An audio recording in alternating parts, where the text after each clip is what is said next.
Hello friends, क्या हालचाल। हमें उम्मीद है आप सब स्वस्थ होंगे, मस्त होंगे और आप सबकी तैयारी एकदम शानदार तरीके से चल रही होगी 2025-26 के बोर्ड एग्जाम के लिए। तो एकदम बहुत ही ज़बरदस्त शानदार सेशन लेकर हाजिर हैं। रसायन विज्ञान क्लास 12 अध्याय 1 पढ़ रहे हैं, लेक्चर नंबर 4 पढ़ रहे हैं। वो भी चैप्टर का नाम है हमारा विलयन।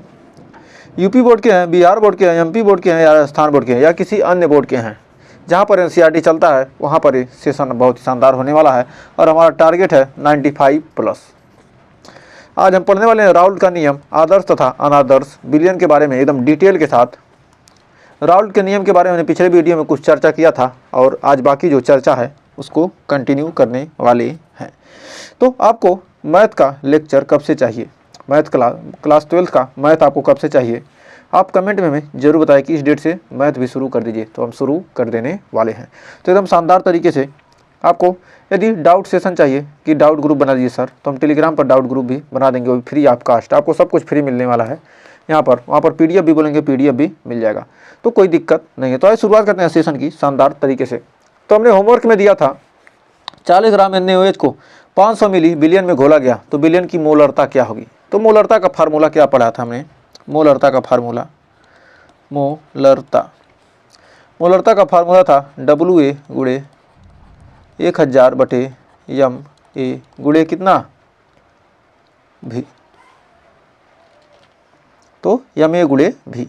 तो इसको हमने क्या करना था, तो हमें यहाँ पर हमारा WA दिया कितना, 40 ग्राम दिया है।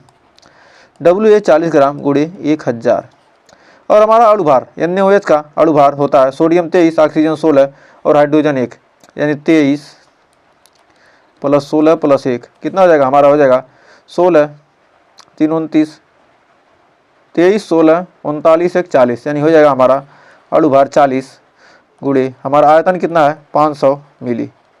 तो 40 0 0 500 दूना 1000, यानी कितना आ जाएगा हमारा 2। तो हमारा राइट आंसर कितना हो जाएगा, हमारी मोलरता कितनी हो जाएगी, हमारा हो जाएगा मोलरता, इसको हम क्या करते हैं कैपिटल M से लिखते हैं ना, मोलरता को कैपिटल M से। तो हमारा राइट आंसर हो जाएगा ऑप्शन नंबर बी। तो हमारा ऑप्शन नंबर बी हो जाएगा राइट आंसर। तो हमें उम्मीद है यहाँ तक आपको कोई डाउट नहीं होगा और अच्छे से क्लियर हो गया होगा।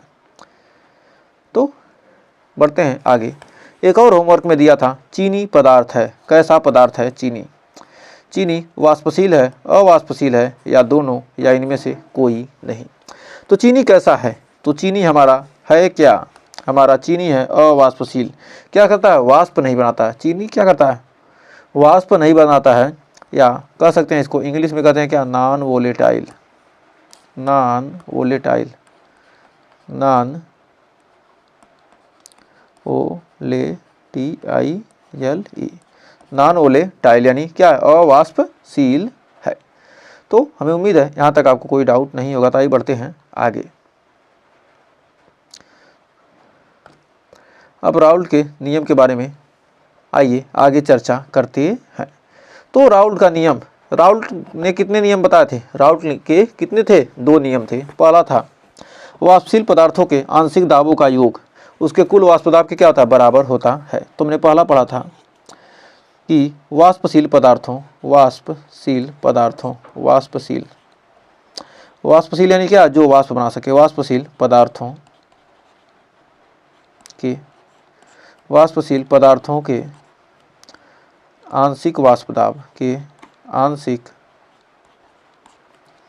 वाष्प दाब, वाष्प दाब, आंशिक वाष्प दाबों का योग, आंशिक वाष्प दाबों का योग, यानी PA + PB, PA + PB, उसके आंशिक वाष्प दाब क्या है, PA और PB। उसके कुल वाष्प दाब, वाष्प दाबों का योग उसके कुल वाष्प दाब, उसके कुल वाष्प दाब, कुल वाष्प दाब, कुल वाष्प दाब हमारा क्या है, P, कुल वाष्प दाब P के बराबर होता है, बराबर होता है। तो हम जानते हैं P बराबर होता है क्या, PA + PB। बी। पी बराबर क्या हो जाएगा, पी ए प्लस पी बी। अब दूसरा हमने पढ़ा था आंशिक वाष्प दाब, जो हमारा आंशिक वाष्प दाब है, आंशिक वाष्प दाब, आंशिक वाष्प दाब, आंशिक वाष्प दाब मोल प्रभाज का सीधा समानुपाती होता है। मोल प्रभाज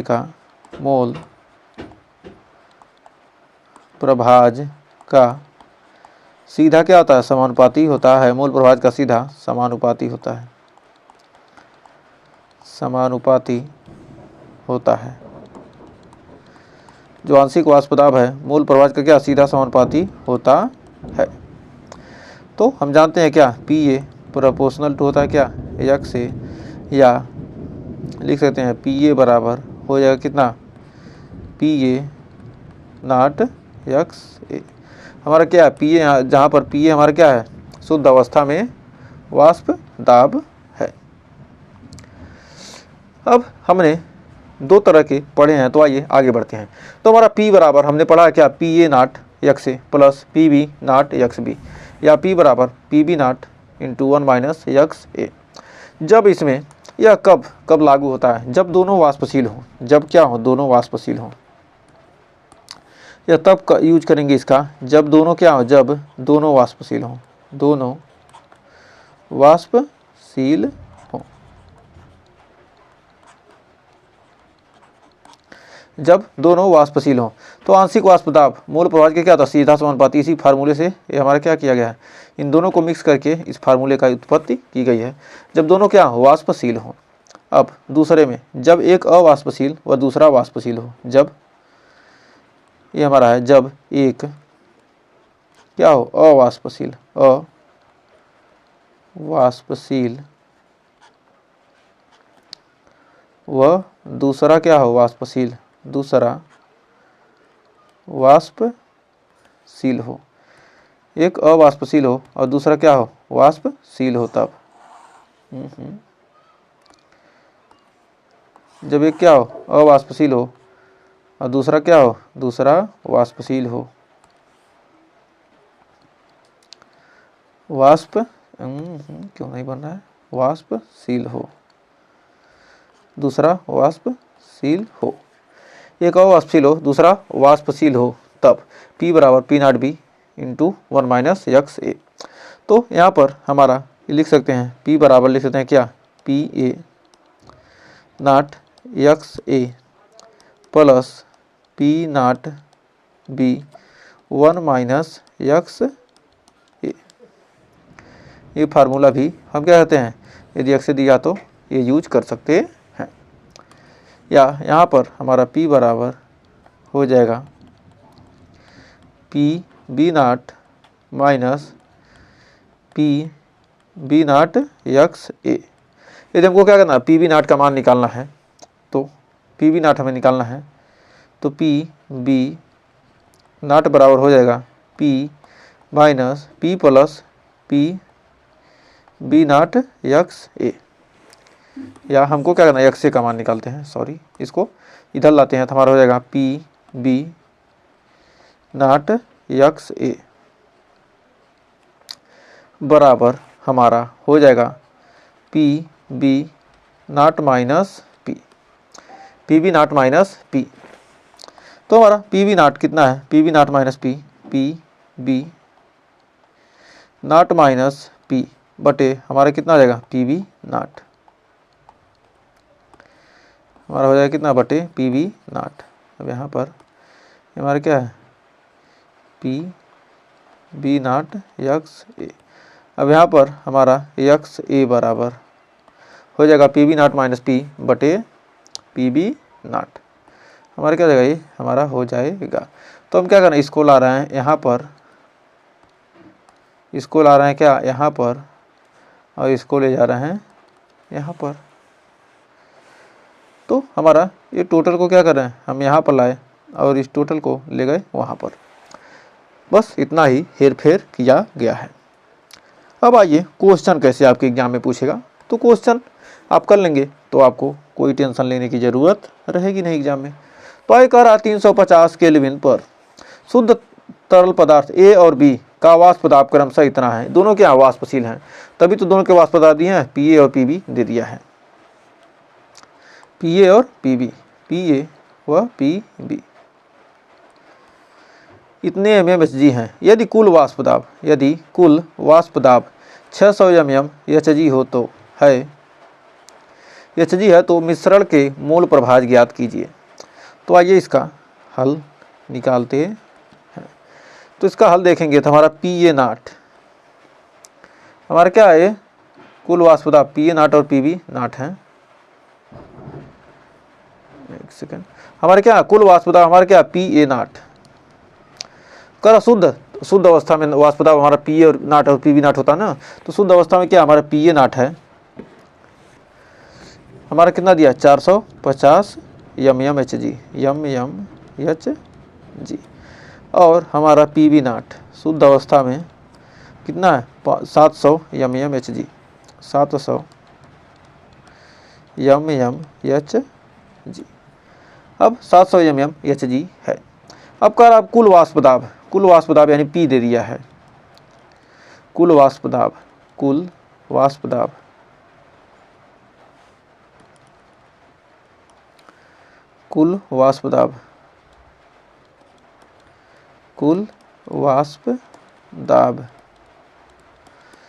P बराबर दे दिया कितना हमारा 600 mmHg।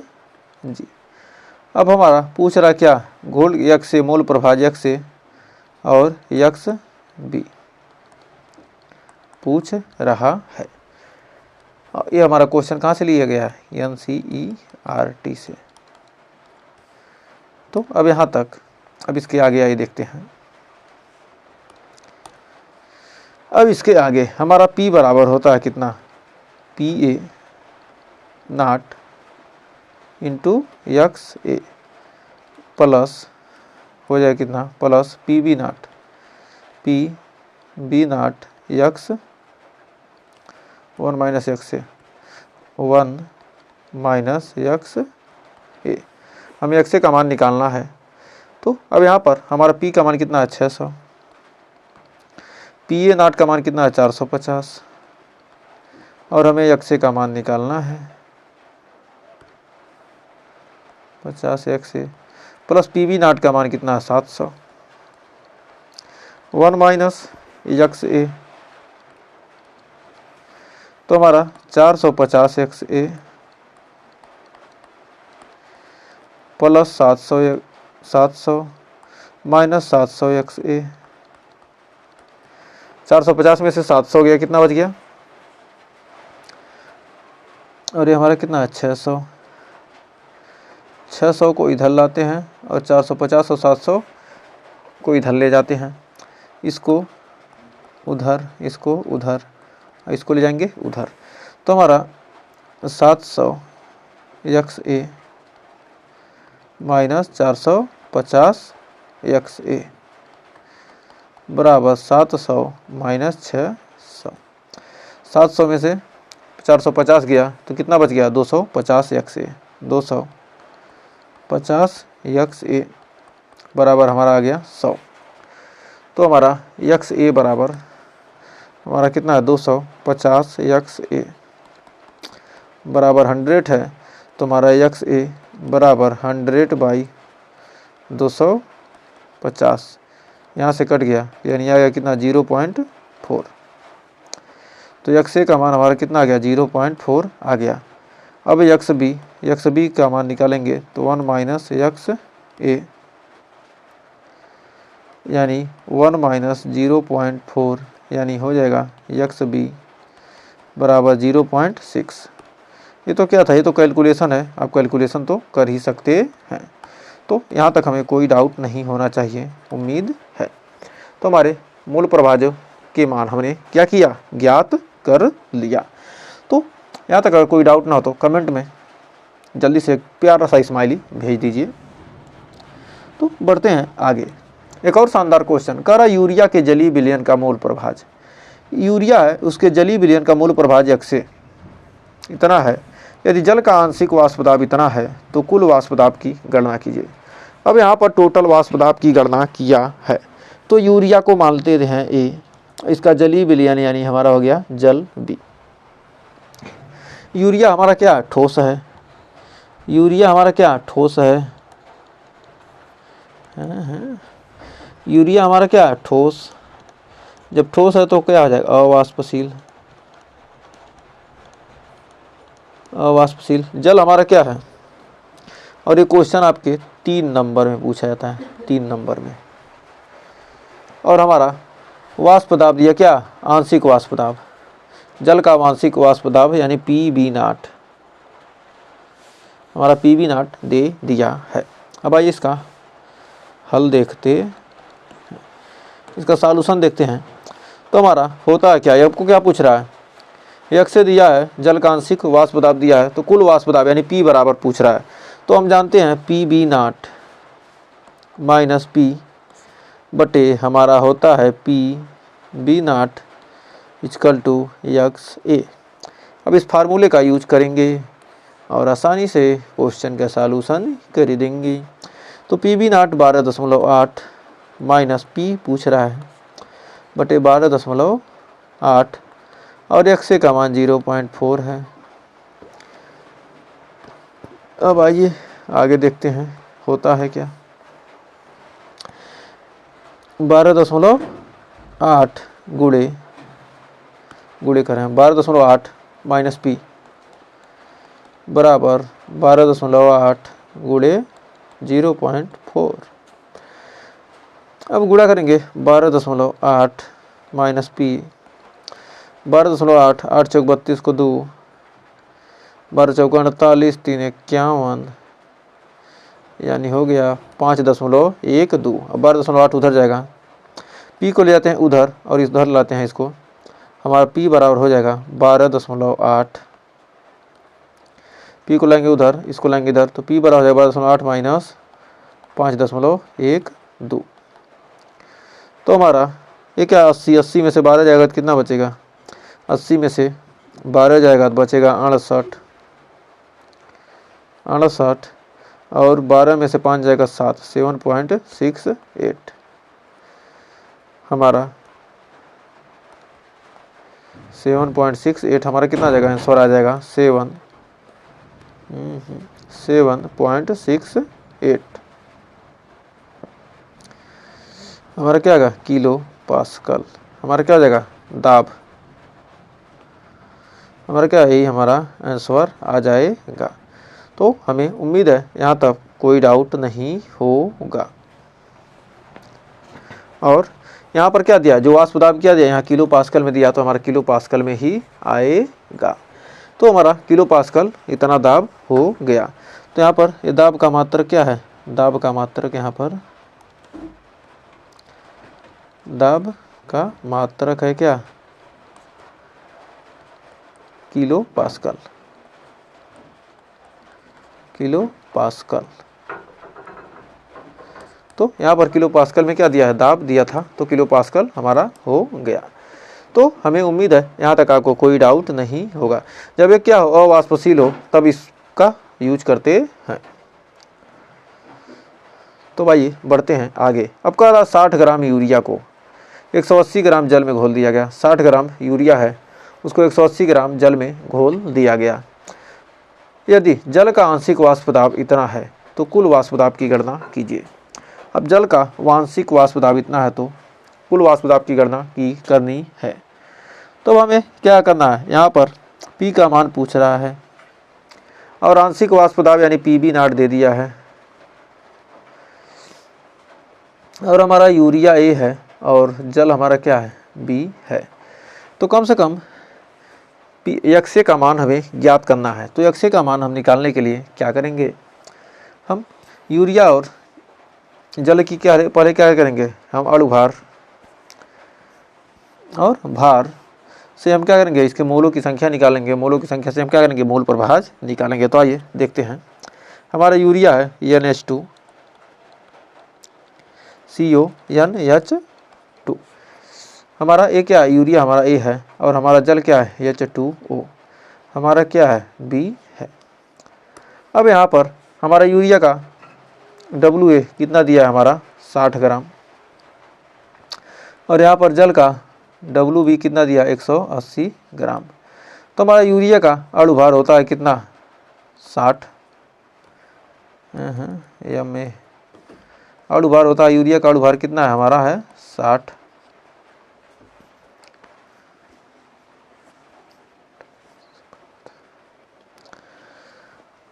तो हमारा यहाँ से NA आ जाएगा 60/60 यानी आ गया 1। और WB 180 और यहाँ पर MB का मान कितना है 18। तो हमारा NB का मान हो जाएगा 180/18 यानी कितना हो जाएगा हमारा 10। अब हमारा XA का मान निकालेंगे तो NA बटे हमारा क्या आता है NA प्लस NB। तो NA का मान 1, NA का मान 1 प्लस 11 यानी 1/11 1 प्लस 10 यानी 0.09। अब इतना आ गया। तो अब फार्मूले पर अब रखकर आसानी से मान निकाल सकते हैं। तो अब हमारा क्या है PV0 बराबर हम जानते हैं क्या होता है PV0 माइनस P बटे हमारा PV0। आंशिक वाष्प दाब दिया PV0 और हमारा कुल वाष्प दाब P पूछ रहा है तो हमारा हो जाएगा XA। अब XA का मान निकालना है तो हमारा क्या है PV0 का मान कितना है 784 माइनस P बटे 784 और XA का मान कितना है 0.09। अब यहाँ पर मल्टीप्लाई हो जाएगा तो हमारा निकल के आएगा 784 माइनस P बराबर 784 गुणे 0.09। अब यहाँ पर गुणा करने पर हमारा कितना आ जाएगा 784 माइनस P बराबर हमारा हो जाएगा 9 चौक 36 को 6 और 9 72 3 75 9 चौक 36 को 6 9 72 3 75 को 5 हासिल 7 और 9 7 63 7 70। तो हमारा कितने अंक पे दशमलव है 2 अंक पे दशमलव लग जाएगा तो हमारा 70.56 हो जाएगा आ जाएगा 70.56 70 हो जाएगा कितना 56। अब हमारा P का मान निकल कर आएगा P को उधर ले जाएंगे तो हमारा हो जाएगा 784 माइनस 70.56 ये हमारा हो जाएगा कितना 44 और यहाँ से 3 आ जाएगा यहाँ पर 0 यानी आ जाएगा 703। एक सेकंड 4 में से 0 जाएगा तो कितना जाएगा 4 बचेगा 8 में 7 जाएगा 1 यानी 713 713.44 MMHg हो जाएगा। तो P का मान हमारा देख सकते हैं कितना 713.44 MMHg ये हमारा क्या है आंसर हो जाएगा। तो हमें उम्मीद है यहाँ तक आपको कोई डाउट नहीं होगा और अच्छे से ये क्वेश्चन क्लियर हो गया होगा। तो अब आइए बढ़ते हैं आगे। अब जानते हैं आदर्श विलयन और अनादर्श विलयन होते क्या हैं। तो आदर्श और अनादर्श विलयन होते क्या हैं। तो आदर्श विलयन वे विलयन होते हैं जो क्या कहते हैं राउल्ट के नियम का पालन करते हैं वो क्या कहलाते हैं आदर्श विलयन कहलाते हैं। जो राउल्ट के नियम का पालन करेंगे वो आदर्श कहलाएंगे और जो राउल्ट के नियम का पालन नहीं करते वो कहलाते हैं क्या आदर्श। तो हम लिख सकते हैं राउल्ट के नियम का पालन करते हैं आदर्श विलयन क्या करते हैं राउल्ट के नियम का पालन करते हैं राउल्ट के नियम का पालन करते हैं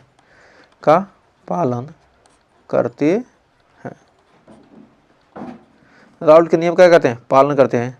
तो हमारा P बराबर होता है क्या PA प्लस PB। इसमें क्या हो दो पदार्थ A और B हो तब इसमें क्या हो दो पदार्थ A व क्या हो B हो इसमें दो पदार्थ A व B हो मतलब दो पदार्थ क्या हो घुले हों A और B ये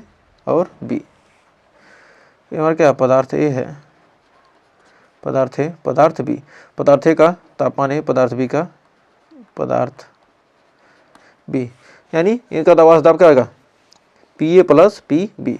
तो आदर्श विलयन होंगे, राउल्ट के नियम का पालन करेंगे, न तो गर्म और न ही क्या होते हैं ये ठंडा होंगे, न तो गर्म होंगे और न ही ठंडा, न तो गर्म व न ही ठंडा, न ही ठंडा, न तो गर्म होंगे और न ही ठंडा होंगे।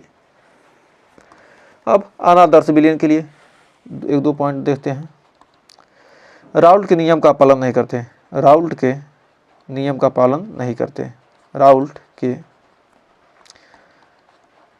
नियम का पालन नहीं करते, पालन नहीं करते।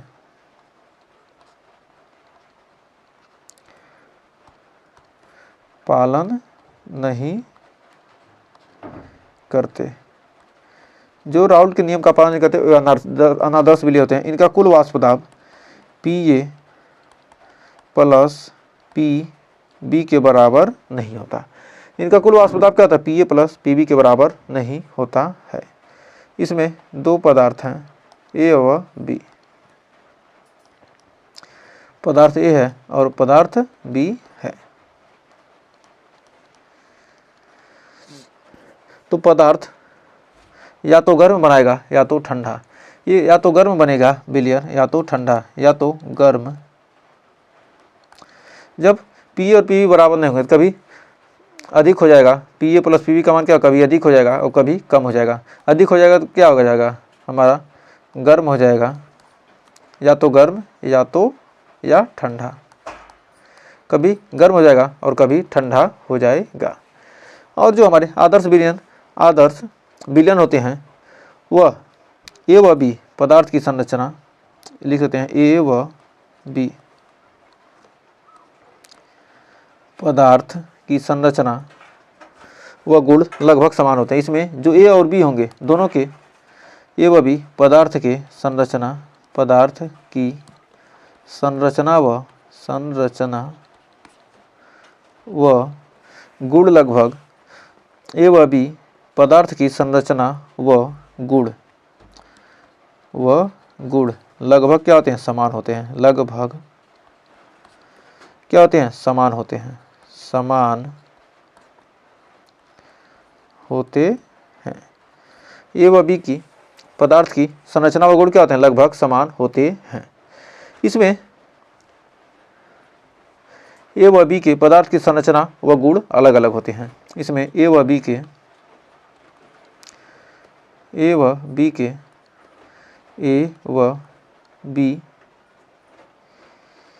पदार्थ के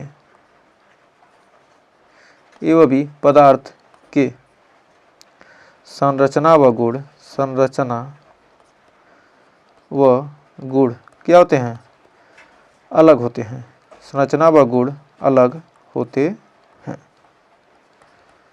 ए व बी पदार्थ के संरचना व गुण क्या होते हैं दोनों क्या होते हैं अलग अलग होते हैं। तो हमें उम्मीद है आदर्श और अनादर्श विलयन आपको अच्छे से क्लियर हो गया होगा। तो अब आइए हम इसको डिटेल के साथ अंतर दोनों में लिख लें। ये तो अभी हम समझे हैं, अब लिखना कैसे है आपको एग्जाम में अंतर पूछ लेगा तो कैसे लिखेंगे। तो पहला पॉइंट, ए विलयन राउल्ट के नियम का पालन करते हैं। आदर्श विलयन क्या होते हैं ए विलयन राउल्ट के नियम का क्या करते हैं पालन करते हैं, राउल्ट के नियम का पालन करते हैं, नियम का पालन करते हैं, पालन करते हैं। ए विलयन राउल्ट के नियम का पालन करते हैं जहाँ P बराबर होता है क्या P A plus P b, P बराबर होता है पी ए प्लस पी बी। और ए विलयन क्या कहते हैं ए विलयन राउल्ट के नियम का पालन नहीं करते। ए विलयन राउल्ट के नियम का पालन नहीं करते, राउल्ट के नियम का पालन नहीं करते, पालन नहीं करते। ए विलयन क्या होते हैं राउल्ट के नियम का पालन नहीं करते जहाँ पी बराबर नहीं होगा P A plus P B के, पी ए प्लस पी बी के बराबर नहीं होगा। फिर दूसरा पॉइंट, ए विलयन न तो गर्म और न ही ठंडे बनते हैं। जो क्या होते हैं, आदर्श विलयन होते हैं। ए विलयन न तो गर्म होंगे न ही ठंडे, ए विलयन न तो गर्म न ही ठंडे बनते हैं, न ही ठंडे बनते हैं, ठंडे बनते हैं। ये विलयन न तो गर्म होंगे और न ही ठंडे बनेंगे, यानी ऊष्मा परिवर्तन 0 होता है। ऊष्मा परिवर्तन यानी डेल्टा एच बराबर होता है कितना, 0। ऊष्मा परिवर्तन को हम क्या कहते हैं, एंथैल्पी। एंथैल्पी, एंथैल्पी परिवर्तन क्या होता है, 0 होता है। और जब आयतन परिवर्तन भी क्या होगा, 0 होगा। और आयतन परिवर्तन डेल्टा भी हमारा क्या, आयतन परिवर्तन, आयतन परिवर्तन यानी डेल्टा वी भी क्या होगा, 0 होगा। तो ये लिख सकते हैं, ए विलयन क्या होते हैं, या तो गर्म बनेंगे या तो ठंडे बनते हैं। ए विलयन, ए विलयन, विलयन या तो गर्म या ठंडे बनते हैं, या ठंडे बनते हैं, या तो गर्म बनेंगे या तो ठंडे बनेंगे। और इसमें ऊष्मा परिवर्तन 0 नहीं होता है, और इसमें आयतन परिवर्तन भी क्या होगा, 0 नहीं होगा। इसमें आयतन में कोई परिवर्तन नहीं होता, 0 होता है। लेकिन क्या होता है, अनादर्श विलयन में क्या, आयतन परिवर्तन भी होगा, ऊष्मा में भी परिवर्तन होगा। और लास्ट पॉइंट लिखते हैं, तीसरा पॉइंट, एक और अंतर।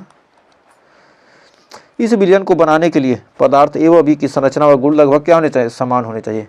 आदर्श विलयन के लिए ए और बी जो पदार्थ का यूज करेंगे उनके क्या होने चाहिए, गुण लगभग समान होने चाहिए। इस विलयन को बनाने के लिए, इस विलयन को बनाने के लिए, इस विलयन को बनाने के लिए, इस विलयन को बनाने के लिए पदार्थ ए व बी, पदार्थ ए व बी की संरचना व गुण, की संरचना व गुण, संरचना व गुण समान होते हैं, गुण समान होते हैं। संरचना व गुण क्या होते हैं, समान होते हैं। गुण क्या होते हैं, लगभग समान लिख सकते हैं, गुण लगभग समान होते हैं, बीच में जोड़ देंगे, लगभग क्या होते हैं, समान होते हैं। और यहाँ पर लिख सकते हैं, इस विलयन को बनाने के लिए गुण समान नहीं होते हैं। तो इसी को कॉपी पेस्ट नहीं कर देते हैं,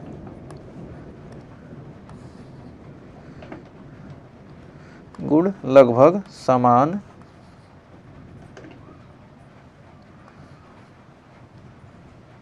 गुण क्या होते हैं, लगभग समान नहीं होते हैं, नहीं होते हैं, या गुण समान नहीं होते हैं। संरचना व गुण समान नहीं होते हैं, संरचना व गुण क्या होते हैं, समान नहीं होते हैं। तो हमें उम्मीद है यहाँ तक आपको अनादर्श और आदर्श विलयन में अंतर समझ में आ गया होगा। तो अब आइए दोनों के आदर्श और अनादर्श विलयन के एक एक उदाहरण देख लेते हैं। अब एग्जाम्पल देखते हैं, एग्जाम्पल इसके लिए, आदर्श विलयन के लिए, आदर्श विलयन, आदर्श विलयन जिसे कहते हैं क्या, ideal solution, ideal solution, ideal solution. तो आदर्श विलयन के लिए हम दो एग्जाम्पल देखेंगे। पहला है हमारा हेक्सेन प्लस हेप्टेन, यानी हेक्सेन को C6H14, C6 H14 और हेप्टेन को C7H16 और हमारा होता है बेंजीन प्लस टॉलुइन, बेंजीन और टॉलुइन, बेंजीन प्लस क्या है हमारा टॉलुइन। हमारे क्या है दोनों एक ही प्रकार के यौगिक हैं, लगभग क्या है गुण समान है। ये दोनों क्या है C6H6।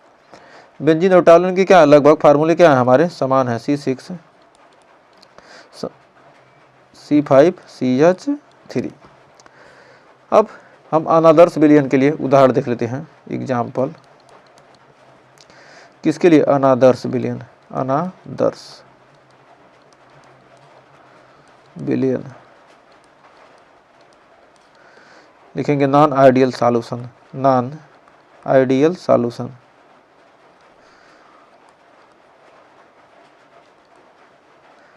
नॉन आइडियल सॉल्यूशन के लिए हम इसके लिए भी दो एग्जाम्पल देखेंगे। पहला है हमारा एथेनॉल और H2O। एथेनॉल में क्या करेंगे जल मिला देंगे, एथेनॉल प्लस जल। जब एथेनॉल और जल मिलेगा तो हमारा क्या बनेगा ठंडा मिलेगा C2H5OH। हमारा क्या होगा जल यानी H2O। ये हमारा कैसा विलयन बनेगा? ये हमारा बनेगा ठंडा विलयन। और हमारा अम्ल और पानी को मिला देंगे, अम्ल यानी कि एसिड और जल, तो हमारा क्या बनेगा गर्म विलयन बन जाएगा। एसिड में हम कौन सा अम्ल ले सकते हैं? अम्ल में हम ले सकते हैं HNO3 ले सकते हैं, HNO3 या H2SO4। इसमें क्या होगा पानी मिलेगा, दोनों का मिलाकर विलयन बनेगा तो हमारा क्या होगा गर्म विलयन बनेगा। तो हमें उम्मीद है यहाँ तक आपको कोई डाउट नहीं होगा। अब जो अनादर्श विलयन होता है ये भी क्या होता है दो प्रकार का होता है, एक तो ठंडा वाला और एक गर्म वाला। तो अब आइए उसको देखते हैं। जो हमारा अनादर्श विलयन है ये भी क्या होता है दो प्रकार का हो जाता है। अब धनात्मक विचलन जो दर्शाएगा वो हमारा क्या होगा ठंडा प्राप्त होगा, और जो ऋणात्मक विचलन दर्शाएगा वो हमारा क्या होगा गर्म प्राप्त होगा। तो धनात्मक विचलन में क्या होगा हमारा डेल्टा H का मान क्या होगा प्लस, ऊष्मा बढ़ेगी, फिर डेल्टा V आयतन भी क्या होगा हमारा प्लस होगा, मतलब आयतन क्या होगा हमारा ऊष्मा परिवर्तन प्लस में होगा और आयतन परिवर्तन भी क्या होगा प्लस में होगा। और ये हमेशा ठंडे प्राप्त होते हैं, ये हमेशा क्या होते हैं, ये हमेशा क्या होते हैं ठंडे प्राप्त होते हैं, ठंडे प्राप्त होते हैं, प्राप्त होते हैं। जो ऋणात्मक विचलन दर्शाएगा यानी डेल्टा H का मान भी क्या हो जाएगा माइनस में, और आयतन परिवर्तन भी क्या होगा माइनस में यानी निगेटिव। ये हमेशा गर्म प्राप्त होते हैं, ये हमेशा क्या होते हैं, ये हमेशा कैसे प्राप्त होते हैं, ये हमेशा गर्म प्राप्त होते हैं, ये हमेशा गर्म प्राप्त होते हैं। तो हमें उम्मीद है यहाँ तक आपको कोई डाउट नहीं होगा। तो अब आइए बढ़ते हैं आगे थोड़ा सा। तो मान लीजिए हमारा क्या ये बंदा पी रहा है, इसे नली निकाल कर, तो यह धनात्मक विचलन दर्शा रहा है। तो ये हमारा क्या धनात्मक विचलन दर्शा रहा है। मान लीजिए क्या ये हमारा धनात्मक विचलन दर्शा रहा है, धनात्मक विचलन, धनात्मक विचलन अनादर्श विलयन है, अनादर्श विलयन है, विलयन है। जब धनात्मक विचलन अनादर्श विलयन है तो ये विलयन कैसा होगा, यह विलयन कैसा होगा, गर्म होगा कि ठंडा, गर्म होगा कि ठंडा। तो ये हमारा कौन सा विलयन है ठंडा। जब धनात्मक है तो क्या है ठंडा विलयन। धनात्मक विचलन दर्शाएगा तो समझिए क्या है ठंडा विलयन है। तो देखिए क्वेश्चन आ चुका है आपकी स्क्रीन पर।